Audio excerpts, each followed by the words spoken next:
Opening bell of the NFL Stock Exchange podcast. I'm Trevor Sikkema. That is Connor Rogers joining you guys on a Wednesday, which means it is a stock watch day here on the podcast. Connor and I are going to turn back the clock, go back to Saturday's slate of games in college football, and give you some up and down performances that we thought for the guys that are draft eligible for the 2023 NFL draft. Connor, how are we feeling today, my man?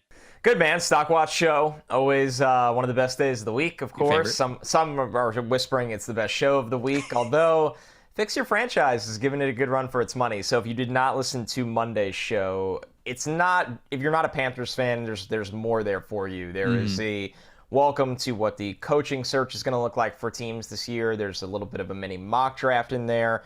There's a lot of background info on what it's like to have a very financial, flexible owner and the good and bad things that come with that. So it was a fun show, but I'm looking forward today, Trevor, as we dive back into the college football world in the middle of the week. Yeah, the Fix Your Franchise episode was a lot of fun. Hopefully you guys enjoyed that. We're going to be doing that for, I feel like, a handful of teams. We won't do it for all of them, but we will do it for a handful that I think are really going to tell the tale of what's at least going to be the top 10 in the 2023 NFL draft. So if you enjoyed with the sweet thumbnail, there's dude, we did have a sweet thumbnail. Shout out to our incredible producer, Ryan Richton, who did it up, man. You and I were texting in the morning. We were, you said this and it made me laugh.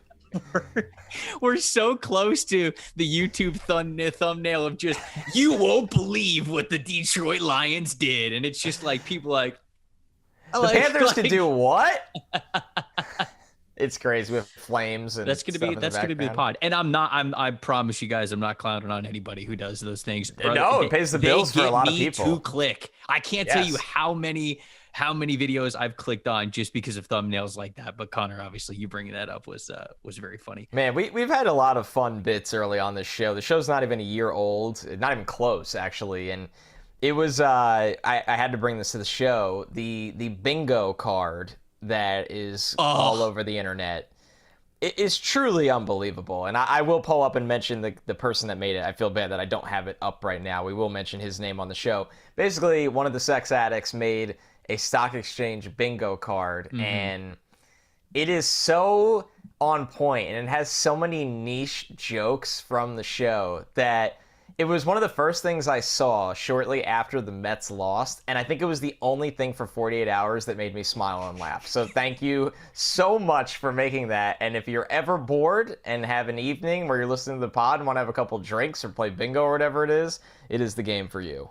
G-Funk Jimmy, I just pulled it up, is the one man who made this. I'm going to send this image to Ryan, the producer of the show. So if you're watching on YouTube, you can see the bingo board as we're probably talking over it right now. But like, some of these spaces made me laugh so hard. The Arik Gilbert sighting just killed me because we brought up Arik Gilbert and he's not even going to be a prospect in this draft. It feels like the quote, "You keep talking and I'll look it up," from both of us.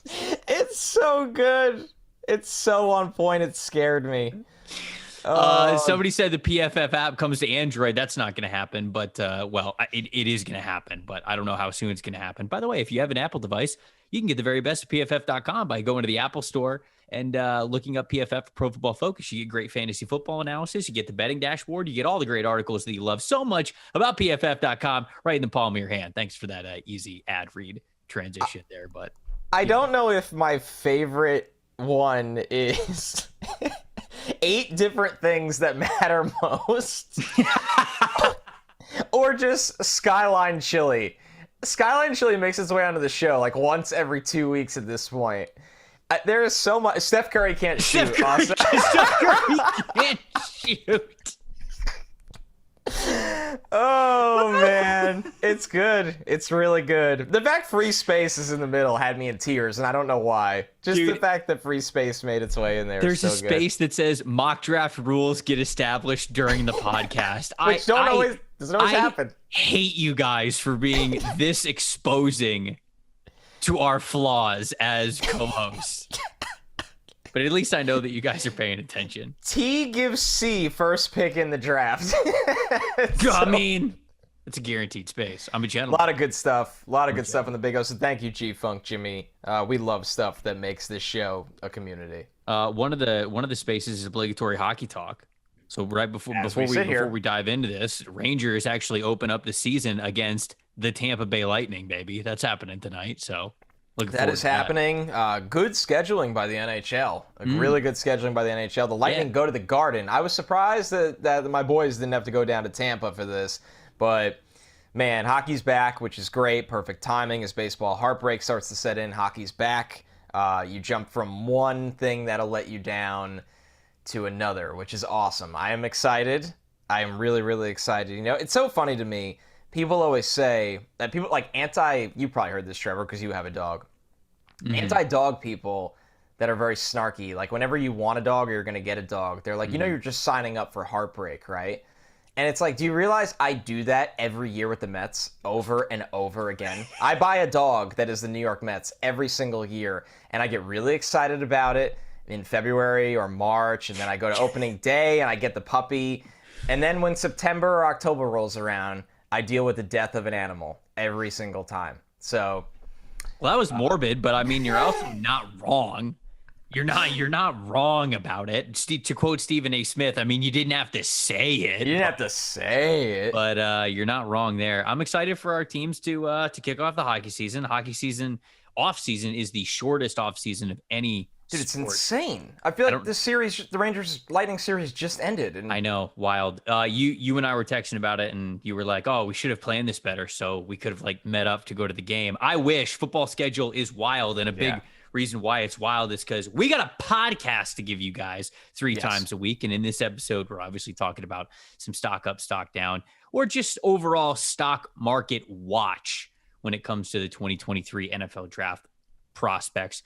Connor, I don't know if this counts for the bingo space, but my friend, I will let you go first. I will let you talk about the guy that you want to talk about the most, whether it's good, bad, up, down, who we talking about to kick off this Stock Watch episode. Let's start with a kind of familiar name. I don't think he got an overwhelming amount of love in the summer show, but was absolutely discussed, and that's got to be Zach Charbonnet from UCLA. Ooh, nice. I mean, monster week. This is going to start to happen where the guys that just have these killer performances. He's stacked quite a few together, and we have not had him on a Stock Watch show, so it was kind of time as he stacks a few together. He's coming off a week against Utah where he went UCLA, by the way. How about UCLA's season so far, undefeated? That's a little subplot there, as they have beaten Washington and Utah in back-to-back weeks. I don't think anybody expected that. And in those games, the game against Washington, 22 carries, 124 yards, a touchdown. The game against Utah, 22 carries, 198 yards, and a touchdown. He averaged 9 carries in that one. So when you look at Charbonnet right now, he's got 87 carries for 615 yards. He's averaging over 7 yards a carry. He was somebody that I thought had a shot to be in last year's draft. He comes back to school. It comes back to a program that's really turned things around, is finding a lot of success. 158 of his yards this weekend were after contact. I bet. I mean, he's a big-bodied back that has such good feet at that size. That's what I look at with him, is the ability when you're that big and you run that hard, it really opens up your toolbox of how to set up tacklers in the open field. And a lot of guys hesitate when breaking down to tackle him because of that frame and because of that tough running style. And now he's starting to work in the ability to stop and start, to cut back. He's really mixing up finesse and power, and it makes him look like a complete back right now. So, I mean, he had 6 missed tackles forced in this game, 6 explosive runs. Those are runs of 10 or more yards. Just a monster performance from him. And, you know, there's a couple of good running backs in this class. We've talked about that the wide receiver class has been a little bit of a letdown. Bijan Robinson gets a lot of hype, but a lot of guys are looking to try to be, you know, the premium skill guys of this draft. And while UCLA has this success and Charbonnet has such a good season and big wins, he's just had a killer year where he's legitimately increased his stock as we're already sitting here in October. Yeah, I mean, if you like bigger backs, if you like the guys who have more size to them or a little bit taller, who pack on a little bit more pounds, punch at contact, Zach Charbonnet is going to be your cup of tea, it feels like. If you are somebody who wants to get faster out of the backfield, if you want to get shiftier, quicker, he's not going to be that mold of a player. But if you understand what Charbonnet is, and I feel like he's probably going to be a committee back in the NFL, you are going to love his motor first and foremost. I think the two biggest areas that I really liked about his game when we were going through him with summer scouting are balance through contact and just what he is able to do when those legs get churning, man.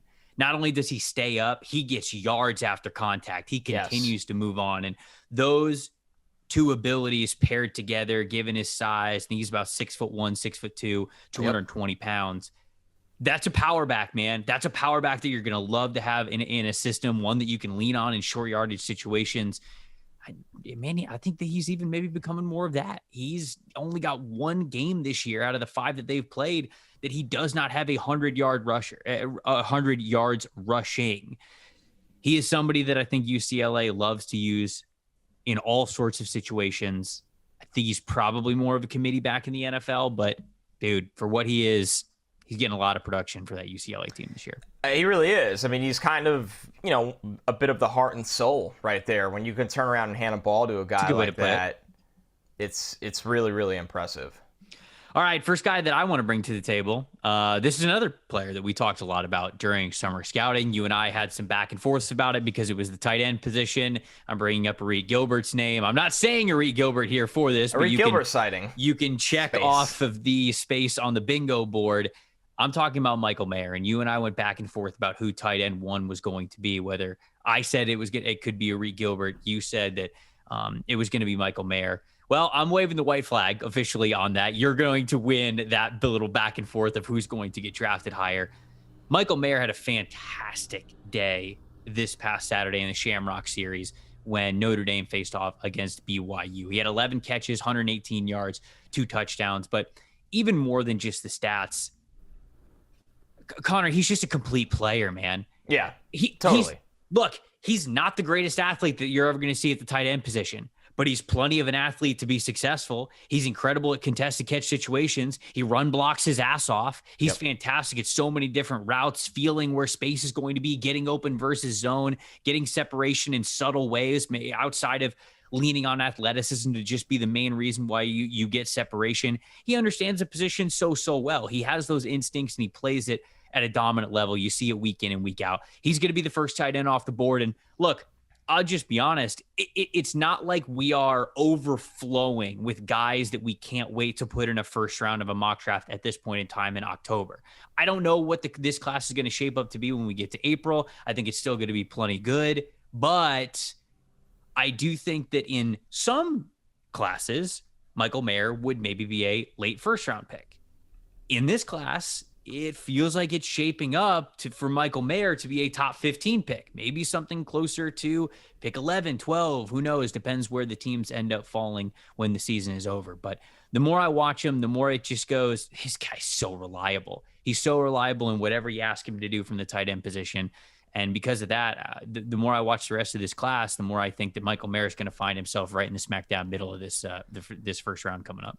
He's a great player, and he, like you said, Trevor, he's so well-rounded. And when I watch him play, I think, man, his calling card amongst many that he possesses is that there will be a team picking in the top 15 that has a young quarterback that needs help, that needs a safety blanket, but can also really help your run game and your versatility, whether you want to flex him as a big slot, move tight end, whether you want him to play in line, that they'll look at the floor of him in a class that's going to have a lot of question marks in the top 15 picks and just wave their hands and say yes. And I applaud that. I want to get this out of the way. A lot of people, which is crazy we're already having this combo, but I feel like I have to bring it up. Mm-hmm.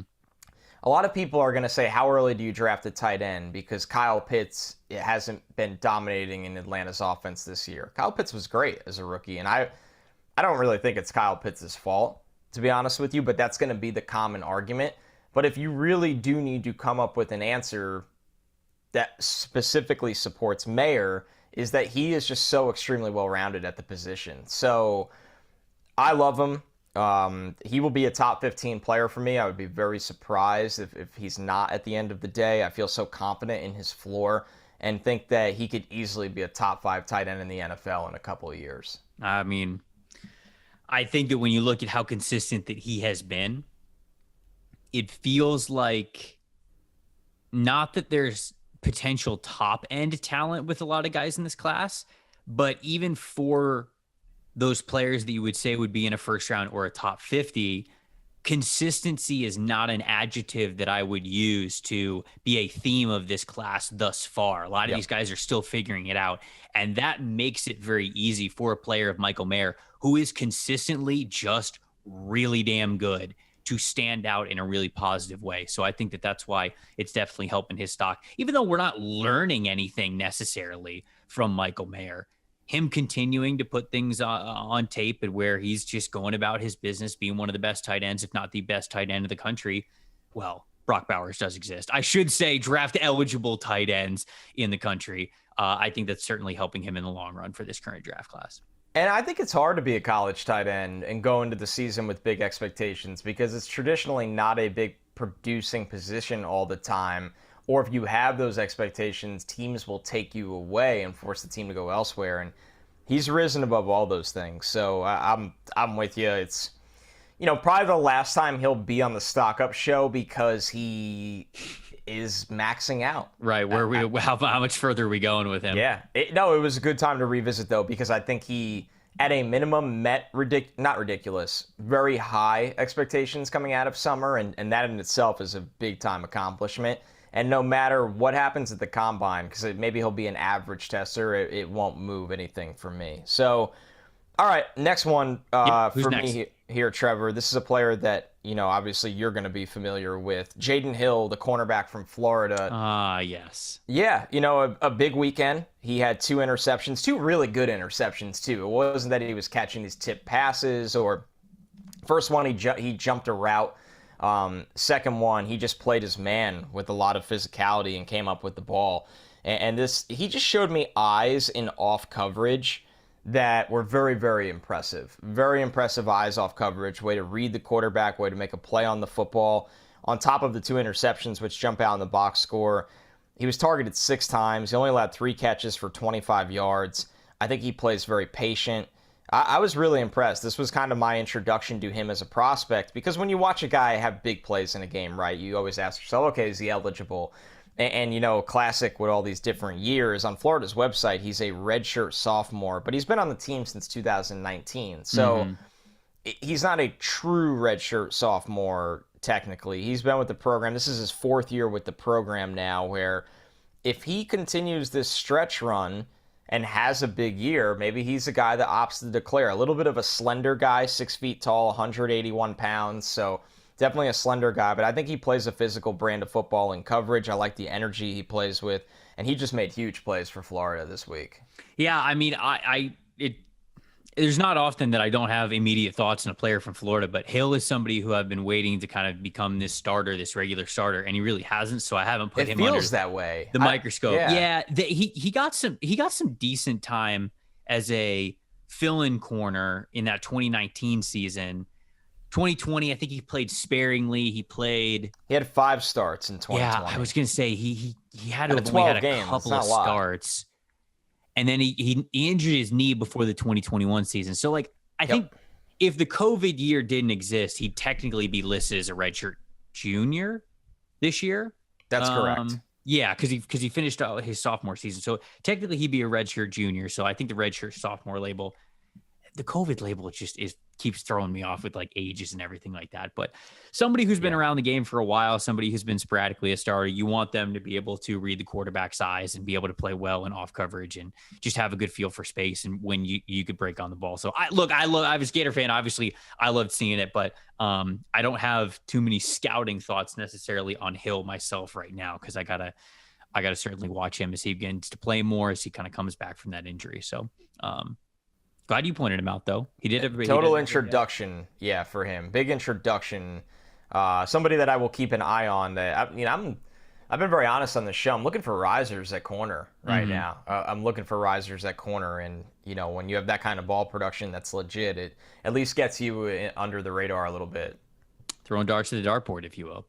I want to bring up Max Duggan, the quarterback from TCU, because this is, speaking of somebody who's been around for a while, Max Duggan's also been around since 2019, but he has been starting for TCU since 2019. Okay. He's a senior now, stands about 6'2", 210 pounds. Like I said, he's been TCU starter since 2019. He set a school record in passing when he was a freshman in 2019. Dude, he's improved every single year. And that's what you love to see, whether it's been total passing yards, completion percentage, touchdown to interception ratio, QBR, completion percentage. If I didn't say that, I can't remember. I've said too many words. But like, he has gone up in all of these categories to where he is now truly playing his best football right now. He's got 14 touchdowns, just 1 interception. He's got a career low in turnover worthy play percentage, a career high, without a doubt, a career high in adjusted completion percentage, almost 80%. And TCU is undefeated. They're playing really well, and I think the reason why they're playing well is because of the way that Duggan is playing as a quarterback, a dual-threat quarterback, I must say, who can also add some assets with his legs as well. I like the arm strength on the short to intermediate man. I think he shows some decent zip, and I also feel like that's because he's constantly throwing off of his back foot. And when I say off of his back foot, I don't mean leaning back. I mean driving through his back foot is probably the better way that I should have said it. He's constantly thinking about those mechanics and the way to get as much velocity as he can on the football. The other thing that really impressed me this past weekend that when they were playing Kansas is Kansas had a lot of pressure in his face, and he was calm throughout. Whenever there were guys that were coming up into his face, he was still making sure to put his feet on the ground, fire off that back foot, get the ball where it needs to, out of his hand where it needs to be, and he'd take the hit. He would understand that he would not brace for contact before the ball left his hand. He would do what he needed to do to make sure that he had the mechanics right to get the ball where it needed to be on time. And then he would take the hit in the chest or at the hips or whatever it was. And that was super impressive to me. And that showed somebody who's been playing quarterback for a long time. He's not skittish. He's not gun shy. I will say the ball placement is still needs work, and ball placement's tough, man. Ball placement's tough to get a lot better at. And unfortunately, there are just a handful of times, even just in that Kansas game that I watched, when I went back and I watched the All-22, where he's throwing a tick behind receivers and, he's not putting the ball exactly where it needs to be with placement, whether it's a low placement or a high placement. Sometimes he did. But again, that word consistency was not there with Duggan the way that I needed to with total ball placement. Obviously, the completion percentage numbers are up there, so he has the raw accuracy.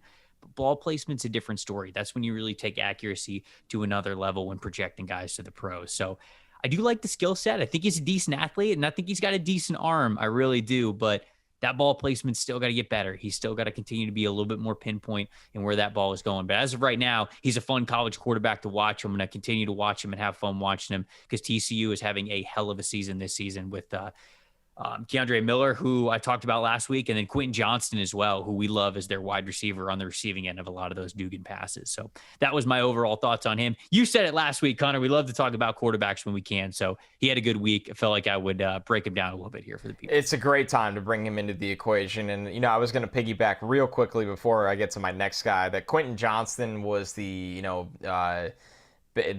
benefited highly from that performance from him. It's interesting to watch them play in a close game, right? They blew out Colorado first game of the season. Mm-hmm. They really have blown out everybody besides SMU. They beat by 8 points the third game of the season. So this game against Kansas was one where it's like, okay, we're in a little bit of a dogfight here. And no coincidence that Quentin Johnston by far is involved and a big reason of winning a huge game when they needed him most. I mean, before this, Trevor, he had around, let's see, 7, 10, 12 catches for a little over 100 yards the entire season. It was not ideal. There was nothing going on, no touchdowns. Where if you're in the red, like throw this guy the football. I was getting nervous. I was sitting there like, what is going on? Yeah. Like Trevor and I watched this guy over summer separately, and when we came to the table for wide receivers, we looked at each other, we're like, Quentin Johnston? Like, this dude is amazing. And then now this week, 14 catches, 206 yards. It's like they remembered they had him. Back on track, baby. They're like, we're in trouble. Can anybody get us out of here? Like, oh, Quentin Johnston's in the huddle. Cool. Right. Big game. Us versus undefeated Kansas in Kansas. Let's finally lean on the guy who can deliver us. It's hard to kill them because they've been such a good team this year. But, man, They went to him when they needed him. He had a 53-yard catch. He had the big touchdown, but just that target share that he commanded and thrived with, to me, it was great. And Duggan needs to continue that because they're going to play in big games, and they should look his way because he's such a physically imposing player. So good to see Quentin Johnson look like the guy that we expect him to be. But my last stock up for the week is Byron Young, the edge pass rusher from Tennessee that had 4 sacks. And we've always tell people, you and I text before this show to make sure we don't cross over. And this was the guy that we did the crossover on. You had Byron Young on your list. I had Byron Young on mine. Senior pass rusher from Tennessee. He's an edge defender that's about 6'3", 245, but they'll let him rush as a true defensive end, hand in the dirt sometimes, while also being a stand-up rusher, which is going to be his home at the NFL level. We talked about it off the air, Trevor. This guy is just relentless. And it was what I really liked about Byron Young's weekend, his game against LSU, is that this was somebody that finally got rewarded for a lot of hard work and coming close. His first 4 games of the season, he was racking up pressures and quarterback hits, but he only had 1 sack. He had 3 games in a row, weeks 2 through 4, where he had 6 quarterback hits combined and 9 hurries, separate hurries, not counting the hits. So he was getting home a lot, and he just couldn't close. And then he plays at LSU, has the 4 sacks, has an additional quarterback hit, had a really nice outside rush with the long arm, got going on a stunt, had a really good interior rush where he was very slender through the gap with good explosiveness off the ball. And he gets sacks that, he has a really good pass rush arsenal, but he also adds to his sack totals because he just never stops. He never stops on plays. So when teammates force the quarterback out of the pocket or in an uncomfortable situation, his direction, he's just going. And the offensive line is like, I can only block this guy for so long every play. It's not just one play here, one play there. So he's somebody that I think can actually be a star during the All-Star circuit. That's what when I went into his background, which I know you're going to talk about a little bit, I was like, I love that he's a senior. I love that he should be every bit in Mobile, Alabama. This dude can play. He can rush. And it was great to see it all come together with his best game of the season at LSU. Dude, the way that I watch college football now that obviously you and I do this show, knowing that we're going to have this stock market episode that we do every week, is I'll watch college football and I will write down the names of guys that I'm watching live that really stand out to me. The very first name that I wrote down on the day was in all caps. I didn't even know Byron Young's name at this point. I just said number 6 for Tennessee in all caps. It was at the very top of the screen on my notes because he immediately stands out with the kind of athlete that he is and how explosive he was this past weekend. I will say, you brought up the All-Star circuit. Our good friend Jim Nagy is already tweeting about Byron Young. There you go. So we figure that he's probably going to be a candidate to be in Mobile, Alabama. His story is awesome. This is a guy who was not always at Tennessee, came to Tennessee in the 2021 season after the 2020 COVID season because he was at a junior college. And he was at the Georgia Military College, is where he first played football. And when I say first played football, I'm pretty sure Byron Young didn't play high school football. I can't find that anywhere. And the story goes, what people have reported is that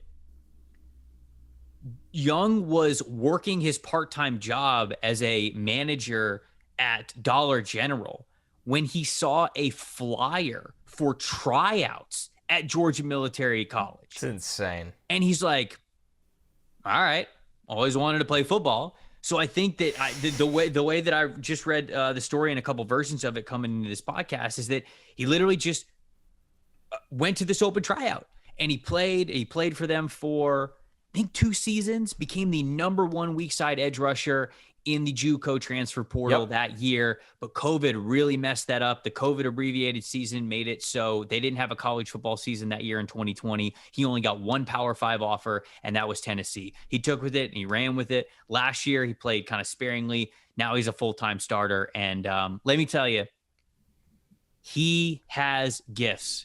He truly does. He is a gifted pass rusher, man, and he's starting to figure it all out now. He's starting to understand how it works. That relentlessness never quits. That explosion that he has off of the edge is really impressive.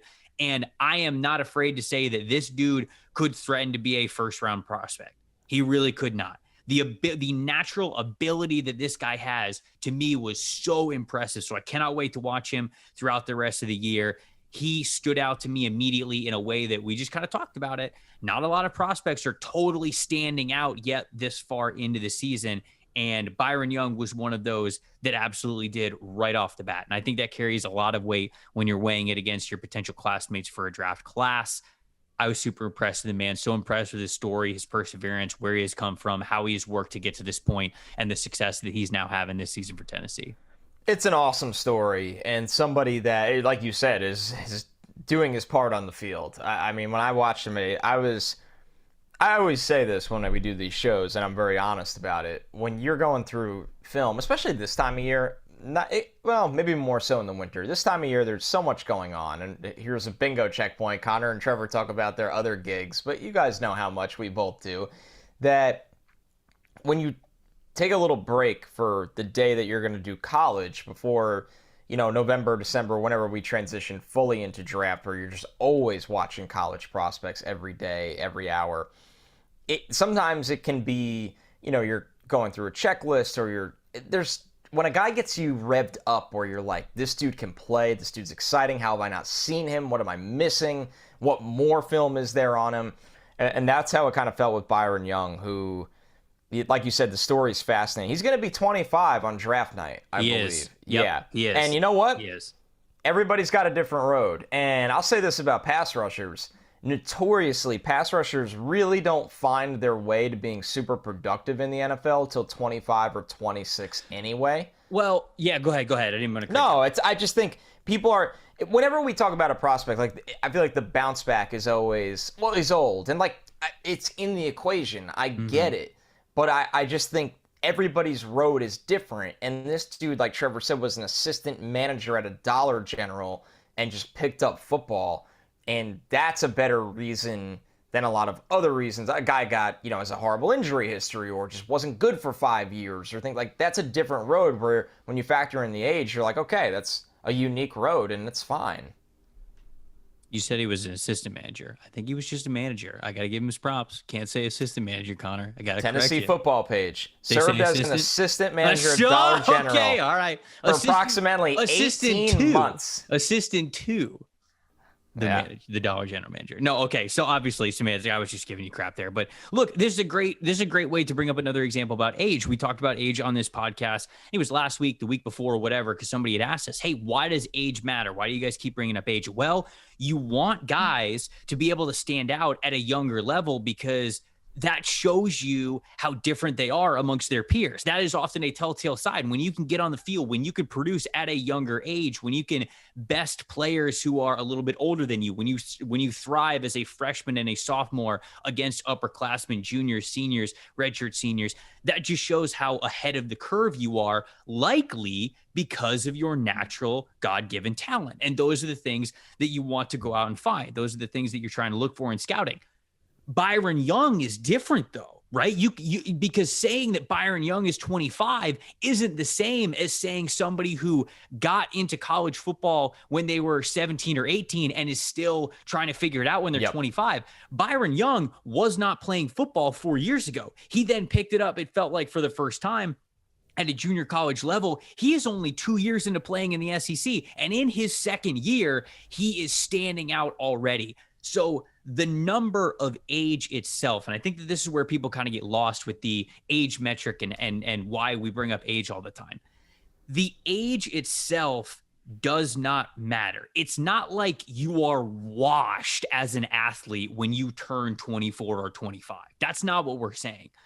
You have to look at it as a journey. How long did it take you to stand out? Now, for some guys, it doesn't matter. They get to that point when they're a little bit older, they're 24 years old, and they've hit a really elite, great point to where they could be a difference maker at the pro level. But for other people, if it takes you that long to really even stand out amongst your other peers, sometimes that is a telltale sign that you maybe just don't have the same sort of God-given athletic ability, certainly, that other players do.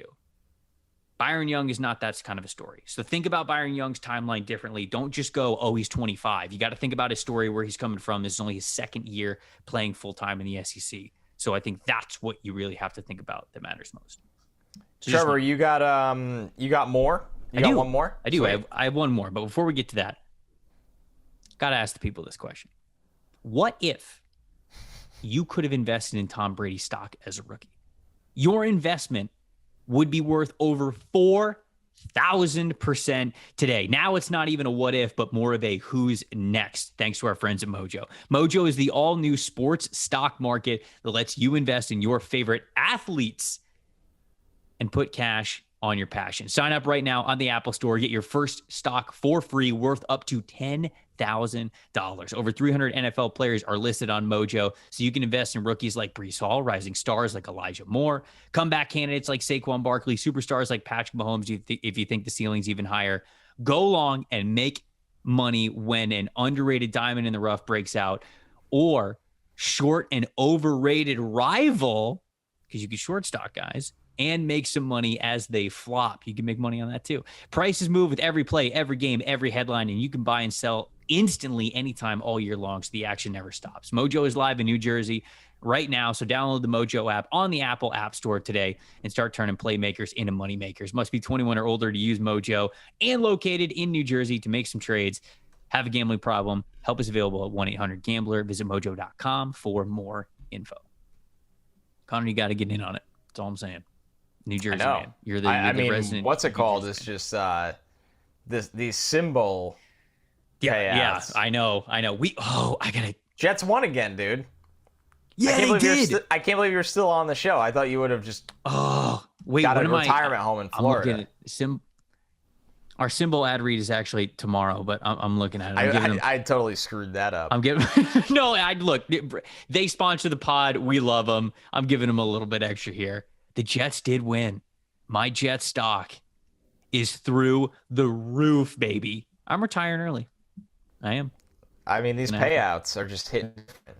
They're hitting real different right now. They're absolutely hitting different. Okay, last guy I want to talk about. Pittsburgh running back Israel Abanikanda. He pretty good weekend. Off. 36 carries, 320 rushing yards, 6 touchdowns. I'm going to say it for you one more time, okay? Because now I'm sure you're sitting down. You're like, wait, what happened? You don't have to rewind the podcast. I'll say it again for you. 36 carries, 320 rushing yards, and 6 touchdowns. He broke Tony Dorsett's single game rushing record this past Saturday for the 320 yards and 6 touchdowns. He also joined LaDainian Tomlinson and Ricky Williams, I've heard of him, as the only members of teams currently in the Power 5 to rush for 300 yards and 6 scores in the past 25 seasons. Not bad company. 3-star running back from Brooklyn, New York, stands at 5'11", 215 pounds. He is a junior, led Pitt in rushing last year, but only had one 100-yard game before this season. Now he's got 4, including this 300-yard game that he had this past week. So obviously, if you rush for 300 yards, you have my full attention. I have to go back and watch some of your film. And you know what? He's a fun back and something I really enjoyed a lot about him. Now, I looked at some of the PFF analytics before I dove into the All-22, and the forced missed tackles per attempt rate was under 0.2, was 0.19. So I'm like, okay, well, he's probably not the shiftiest dude. He's probably not like making guys miss in the open field, and he doesn't. That's not really his game. But he's a patient runner. He's a smart runner. He understands blocking concepts in front of him. He understands the timing of pullers, whether it's counter tray, whether it's running behind split zone. And he gets the chaos and the clutter of inside zone runs, outside zone runs. He knows the aiming points. He knows the fields for cutbacks. He just has a really good set of eyes for watching what's happening in front of him. And the best part about it is that when he reads the offensive line correctly, he's also got the speed to take it the distance. This is a guy who ran the 100-meter dash in high school in a 10.69, which is pretty damn fast. I know I don't know like the titles of the race. It said like he won it said like he won gold, but it was like he won gold in like the New York Cup. So like I don't know. I don't really know how to explain that correctly. Is this New York slander right now? No. I'm not like, but like to say you won gold and then be like, oh, you won gold in New York. It's like, okay, that doesn't. What does that mean? What does this mean? What does this mean? Like, so like Olympics or what happened? So anyways, he won a bunch of 100-yard meter dashes when he was in high school. So you see the long speed there. He's kind of an upright runner. Reminds me a little bit of Wayne Gallman. You remember Wayne Gallman's running style where it was just this upright style? I thought Gallman was a little bit more shifty than Abanikanda was. He is more of a bounce off of tackles and kind of take it after that, be able to stay up. But that was kind of what the running style reminded me of. And like I said, he's a little stiff. If you're looking for a Bijan Robinson type where you love these guys that have the quick, fancy footwork that can change direction, that can go east to west immediately and stop on a dime, he's not going to be your type of running back. But I like the long speed, and I really like the way that he is patient behind his offensive line, because often you see a lot of guys in college football who have that long speed, and they know they're on the field because of that speed. So they're thinking, they're pressing down the sprint button in Madden the whole time. They're like, Haku, let me just get to exactly where I need to go, and let me just run as fast as I can. He knows how to gear down when he needs to, set up the block, stay behind his blockers, and that's when he realizes that he really gets all of that open space. So Israel, that's his nickname, so I'll just probably call him that every time I mention him here. Unreal day, historic day this past weekend. There are some things and some skill sets to like in his game, but that's ultimately what I saw when I went back and I watched that historic performance of his. Man, it was special. I mean, obviously, when you see those kind of numbers, it kind of took over the timeline for a bit there. Everybody's like, this is unprecedented. It's nuts. So, yeah, completely nuts. Great. Can't not do this show without having it. That's the thing. Like, there are just players that we have to talk about on this show because they have earned that with these monster performances. And whether it feels like every show we have a guy that had 3 to 4 sacks, we have a running back that went over 200 yards. Today we had 2. It's fun because plenty of them guys have days like that we didn't talk about them over the summer. We didn't see those kinds of performances coming, and that's what makes the stock show so important week after week. Yep. All right, that's it for me. You got anybody else? No, that is the list. Can I say a futures guy? Can I say a futures guy? Please. Oh, of course. Jayden McGowan. So I was at Vanderbilt this past weekend because my fiance Alyssa was doing the sideline. Oh, yeah, you guys took a nice picture together. Yeah, thank you. Did you sneak on the field? Oh, I didn't sneak on the field, my guy. Come on. What do you think? I'm that big of a rebel? I'm not. I'd be scared shitless if I snuck. At Vanderbilt, they don't tackle you though. It's not like Bobby Wagner comes out of nowhere and tackles you. They're just like, "Sir, who are you?" And you're like, "It's my wife." I'm not going to get Devontae Adams on. No, that I can't use that as shorthand for Devontae Adams. I can't do that. No, but I was at Vanderbilt. Vanderbilt was playing Ole Miss this past weekend. Vanderbilt athletes on the team, kind of hard to come by. But Jayden McGowan was a sprinter in high school, and they have him as a wide receiver. He's number 16. He's a true freshman this year and major difference maker. When the ball touches that guy's hands, you can tell things are different for Vanderbilt's offense. So not draft eligible this year, not even draft eligible next year, but a very fun player to hopefully as Vanderbilt gets better here.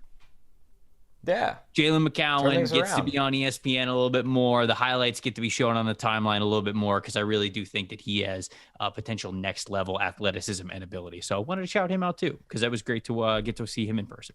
And no matter what, that's just a great trip. It's a great trip going out there. Nashville. I mean, it's so funny. Like it took me embarrassingly long to fully realize the proximity of Vanderbilt and Nashville. I knew it was in the general. They're in the same. No, it's there. Right, I didn't realize that until I actually went to Nashville, and I was like, "How does anybody go to school here?" And it's obviously a lot of really smart people go to school there. I think that's why they go to school there. I guess that's why. Yeah. Like you have to be smart and very disciplined to go to Vanderbilt because of all of the incredible distractions that lie basically down the street. So that's an incredible trip, and I'm glad to hear that they're getting some talent in there because it's just better for everybody if it trends that way. You know Belmont's in Nashville too? Belmont? Yeah, Belmont. Like when I say Belmont, do you have any no? No, I wait, no. Like NCAA March Madness. Sometimes Belmont's a 14 seed and you pick them because they're fun and they can shoot threes. Belmont Bruins men's basketball. I'm sure I've written this down on a bracket in my life, but You have. when I hear Belmont, I think of the racetrack. No. Being from the Belmont Northeast. University. Belmont They're University. in Nashville. Also in Nashville. Yes, they are. Yes. Wow. I admittedly, I really need to do more research when I was applying for colleges. I had a great time at Albany, and I met some of my best friends in my life. Sure. But like, you ever just like, well, because as I know you deal with the same thing for work.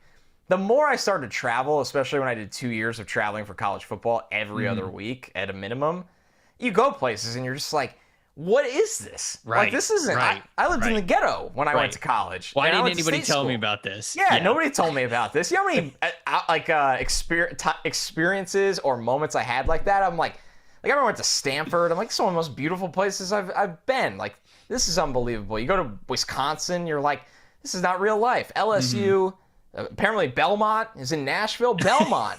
I could have went to Belmont. I couldn't play basketball, but I could have went to the school. Yeah, I have no idea about their academics. Yeah, I don't know how difficult it is to get into school, but I have faith in you. You could have gotten to Belmont.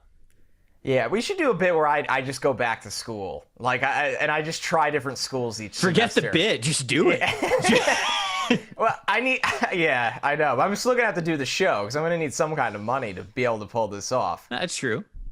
We'll think about it. All right. We'll work out the bit. There we go. That's the show. That's the Stock Watch episode. That's the show, everybody. Hopefully you enjoyed it. We do that every single week here on Wednesday on the show. As always, we want to hear from you guys. Let us know. YouTube comments, Twitter, Instagram, hit us up. Let us know who you want us to get some eyes on, who you want us to talk about. A lot of you guys really hone in on your teams across the country. And although Connor and I watch as much college football as possible, we are still only two human beings. And sometimes you guys are definitely going to know your team, your diamonds in the rough, and your guys who are really standing out before we can get eyes on them. So we would love to hear from you. As always, let us know. Again, YouTube, Twitter, Instagram, any way that you like to communicate best on social media, we will hit you up there. All right, buddy. Yeah. Well, that's it for us. I was about to say this week, but we actually have another show coming up on Thursday. We have a massive show coming up on Thursday. I don't know if we tease it. Do we leave it as a surprise? You can tease it. You want to tease it? Yeah, sure. I'm going to check the bingo card one more time. I'm pretty sure there's a reference in here about us doing this exact thing we're doing right now. Teasing the show or not teasing the show? Yeah. We're saying that we're going to tease the show and then not tease the show. Trevor forgets when the next pod is one of them. Okay, I think it's supposed to be Trevor forgets what the next pod is. We do that a lot. We're going to do, after the first five weeks of the season, the current all-rookie team in the NFL. And the reason we're doing that now is not to overreact to 5 weeks of football, but to see what it looks like one more time when we do it again towards the end of the season. So, and maybe it'll change a lot. Maybe Sam Howell gets freed. Maybe Desmond Ridder gets freed. Maybe, who knows? Who knows who's going to be freed down the stretch? But right now, a lot of rookies have played. A lot of rookies have been really good, actually, where it's an awesome time to check back in on the early returns of the 2022 NFL Draft. That's what it is. It is going to be an excuse for us to give some props to some young guys who are already standing out in the NFL, and we're going to do so in a format that everybody is familiar with by doing a early season all-rookie team for the 2022 NFL Draft. I am Trevor Sikkema. That is Connor Rogers. We will see you guys tomorrow. Thanks for listening to the NFL Stock Exchange Podcast.